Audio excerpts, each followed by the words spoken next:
Hello and welcome to this video lesson where I'm going to show you how to create and add a favicon to your Blogger blog. And there is this website where we are going to create our favicon and we're going to convert it into an image before we now come over here to add it to our blog.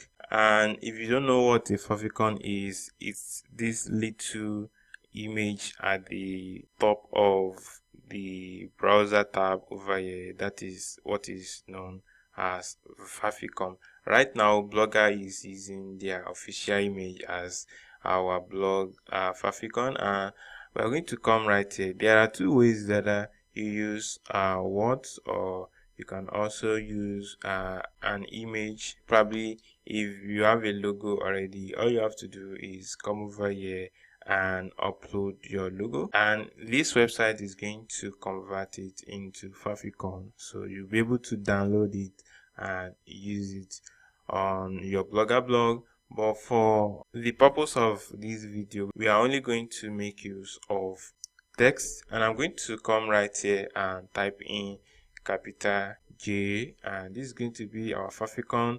You can customize the shape. Do you want it to be in circular form, or do you want it to be rounded? It all depends on what you want. You can also change the font to whatever you think is better for you.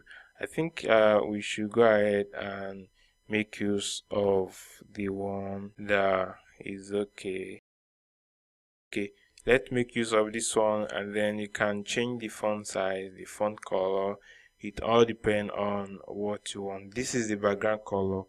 Once you've done all that, just come back here and save the favicon in PNG format. I went ahead and copied the downloaded file into this folder, and I'm going to go over to Blogger, and you need to go to layout, and then here is where you're going to edit your favicon, and you're going to click on edit, and then you can be able to choose the file right here and open it up.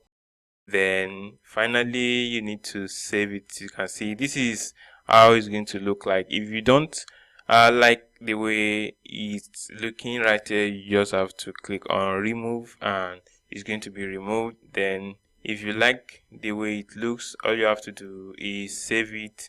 And then the last thing we need to do is we need to save this, and then we can go ahead to the blog and see if the favicon is affected. Wow, as you can see right here, the favicon has changed from the default Blogger favicon to our own generated favicon. Thank you so much for taking the time to watch this video.